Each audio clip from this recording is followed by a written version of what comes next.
Hi guys, good evening. Welcome back once again to the EdWord. I'm your host Eddie, and in tonight's video I'll be doing my episode review and recap for episode 8 of season 2 of The Strain. Before I begin, of course, with all of my review and recap videos, this will be full of spoilers, so if you are not caught up on The Strain, on the most recent episode, which I'm about to discuss, or a couple of episodes, do not continue watching or listening to this video as it will be full of spoilers, so you have been warned. That being said, once again, great episode, very fun, and this was probably one of this is like one of the episodes where I actually laughed quite a bit at what was happening in this episode. You know, this episode was like probably one of the funnier ones than any of the episodes so far this season, because it had some funny moments, because, you know, Satrakian's line about stealing the book from the Cardinal, and Fett's like, we're gonna steal something from the Cardinal, and he's like, yes, he's like, think of it as stealing a lost artifact, so yeah, we are gonna steal it from the son of a bitch. And Fett's amused and approves of this idea. He's like, oh, okay. But it was also funny. This was a great scene. Palmer and Eichhorst are giving each other shit about, Eichhorst being left in the dark and how his operations seem like they're concerned about their timeline being met, like one of their facilities being built for the Master. And when Palmer brings up Bolivar, and Eichhorst reluctantly tells him that he is now the Master's new vessel, it gives Palmer a lot of ammo that he usually doesn't have on Eichhorst, and he starts just grilling into him about, oh, interesting, so the Master chose Bolivar to be his new vessel. It's so weird with your service of unquestionable loyalty and devotion that he would have chosen you, but instead he chose some washed-up pop star, huh? How about that? And he's just really being super condescending and really just overall dickheadish to Eichhorst. And of course, it's not that Eichhorst doesn't deserve it. He is an asshole, and he's always been pretty nasty to Palmer as well. But this is like Palmer's revenge episode, where he basically gets to give Eichhorst a lot of shit for not being chosen as the Master's new vessel, and he's still just a lapdog, is basically what Palmer's throwing in his face. And Eichhorst kind of stands there, does not like that, but that's pretty much what he's trying to do. He's trying to hold back his tongue. He's like, because he knows it's true. It's like, why would the Master choose Bolivar, who's only been a servant for a short while, where Eichhorst has been serving him for years? And of course, Eichhorst tries to use the argument with Palmer, I live to serve him, and serve him I shall. And you can tell he's like, ooh, he's just burned by Palmer. And it was just this great character burn moment between the two of them. And that was, I really enjoyed it. I was like, damn, Palmer's really laying into him here. Because Palmer hardly ever has any ammo to use against him. And, he finally does. And, overall, this was a great episode. And, F is taking steps further to carry out his plan to kill Palmer. He goes to this little shop that Fett recommends, but when he gets there, the shop owner has been attacked by a gunman, and he offers to perform surgery with Zack helping him. And the shop owner and his daughter are grateful, so they give F the sniper rifle. And this whole episode is F is just so desperate and impatiently trying to explain to Zack, your mother is dead. That creature now controls her body. She is not alive anymore. Your mother's dead. She's not coming back. She is a Strigoi. And Zack is just being such a little dink about it. It's like, come on, kid, what does it take to get through to your thick skull that your mom is dead, that there's a creature walking around in the shell of her body, and it's not your mother anymore? Just, you start to feel almost as frustrated as F does in this episode, because he's so desperately trying to explain to Zack, she's gone, she's not coming back, you can't fix her, you can't cure her, she's a Strigoi, she's gotta die, and I'm gonna protect you from her. And it's kind of heartbreaking too, because F is basically telling him, if your mom makes a move against you, I'm sorry, but I'm going to kill her. I have to protect you. She's not your mom anymore. She's not my ex-wife. You know, that person is dead, long gone. She's died. And, F is just laying down the law and letting Zack know what he's going to do, what he has to do if Kelly should ever attack them. And in this episode, it's also a tug of war episode between Palmer and Satrakian, because they're both pining for this book and they're both offering outrageous prices, which Palmer can come through on, but Fett and Satrakian cannot. So I'm sure Abraham was just lying to the Cardinal about their client, and I'm sure they were planning to just take it from him all along. But Icorst beat him to that and killed the Cardinal, but before the Cardinal can turn into a Strigoi, Abraham and Fett chase off Icorst before Icorst can get the location or the name of the person who actually does have the book, since the Cardinal doesn't. The Cardinal gives up the name, and then Satrakian, out of mercy, chops off his head, convincing him he's saving his soul from the devil and he can be accepted by God's good grace. And there was another funny scene where, the Cardinal's on his hands and knees praying to God, and Icorst is mockingly looking up at the ceiling where the Cardinal is looking. He's like, do you hear him, Almighty Father? He is calling for you. Send down a thunderbolt to strike his enemy hard.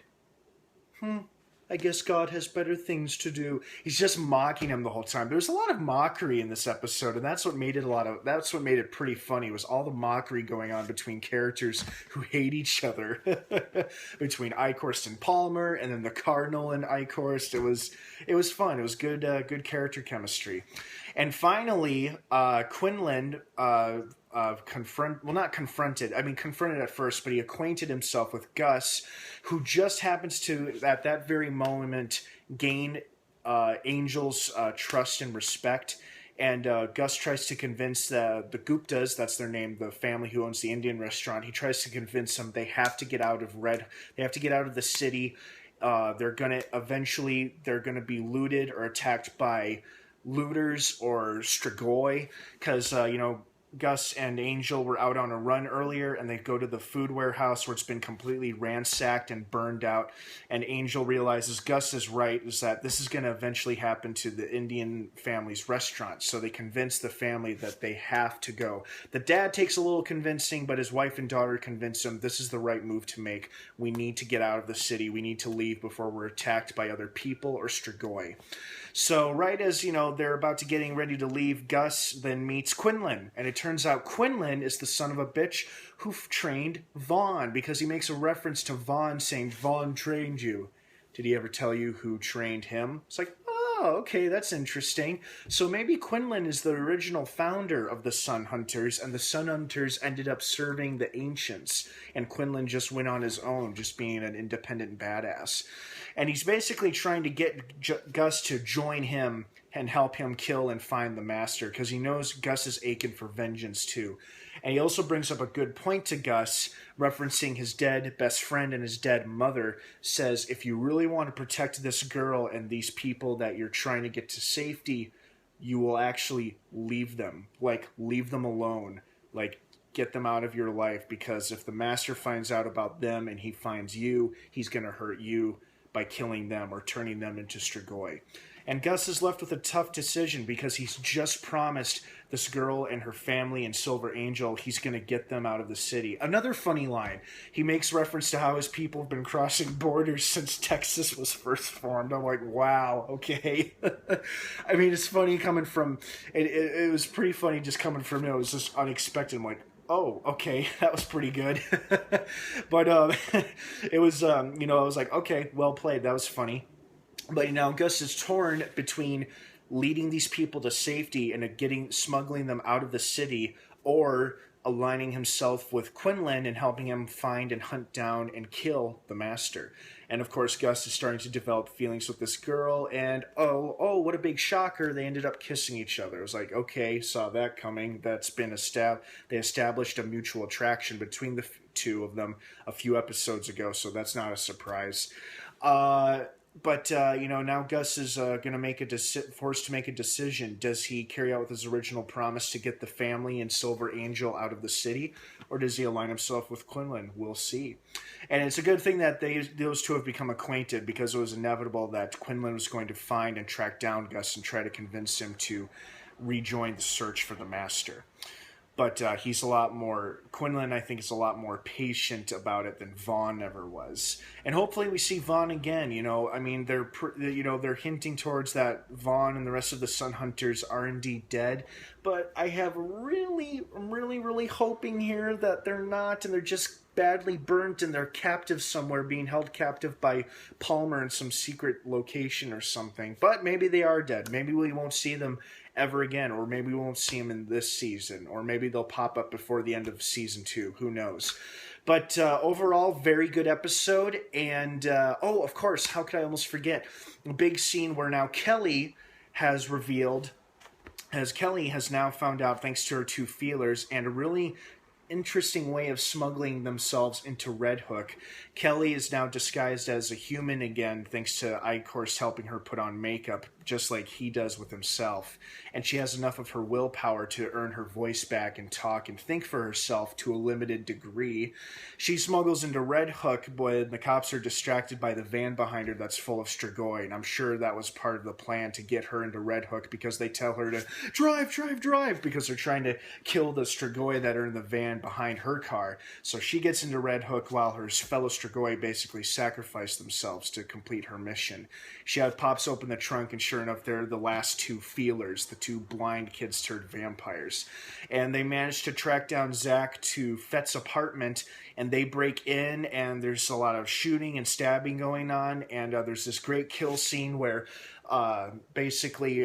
F takes one of the feelers and just shoves her onto these this ball of spikes or something, but she's like, and then finishes her off by chopping her head off with a silver-made machete. And then of course there's the whole taunting thing where Kelly's trying to tell Zack, your father never really wanted you or loved you. I wanted to have you, and I love you. Come to me, Zack. But Zack, initially, because he does let her in, he unlocks the door so she can get inside. But I think he quickly realizes that it isn't his mom, because when she lunges on top of F and tries to kill him, Zack's like, no, stop, don't hurt him, no. Nora shoots at her a couple times, and then that gets Kelly to jump off, and then F smacks her once, and then he shoots at her a couple times. Unfortunately, she escapes, but thanks to her last feeler, the last feeler sacrifices itself so that Kelly can escape, because F did have a clean shot at her, and when he fired several times, the feeler is so damn fast, it took all the bullets for Kelly so she could escape. And now they've got a serious problem on their hands. Now that Kelly knows where they are, the Master, therefore, knows where they are, and he'll most likely send a swarm of Strigoi to overrun the place and kill everybody there, just like he did in Season 1 when they were initially holed up in Satrakian's pawn shop in his basement, and they were able to track him down thanks to F's broadcast warning about the strain happening in the city. And that was back in Season 1. And now that Kelly has seen where F and Zack are and the rest of their allies are, they're going to be, our main group of characters are going to be forced to leave Fett's apartment, which they have, of course, fortified and modified to keep Strigoi and looters out. But now they're going to be forced to basically abandon it. And where they're going to go, who knows? I mean, from the promos for next week's episode, maybe they're going to try to leave the city, or at least try to leave Red Hook. Who knows? But overall, great episode. Really enjoyed it. Like I said, I think this was one of the funnier episodes of the season so far, if possibly the series. I hope you guys liked it too, and thank you for tuning in here on the EdWord for your episode review and recap needs. Please like this video, comment, and sound off down below. Leave your thoughts and opinions. Let's be respectful of one another's opinions and beliefs, of course. And what did you guys like about this episode? Are there characters who are becoming more interesting than they were as opposed to Season 1? What do you think is going to happen now that Kelly and the Master know where our main characters are located at? Do you think they'll abandon Fett's apartment and try to leave Red Hook? Or will they just try to find another building they cleared out? Who knows? Feel free to sound off down below. Thanks again for tuning in here on the EdWord. Don't forget to subscribe for more upcoming content and videos. Stay tuned for my episode review and recap for the Season 1 finale of Scream, which premieres tonight on MTV, so don't miss it. Also, catch a new episode of Zoo on CBS, also premiering tonight. I think things are starting to really pick up on that show.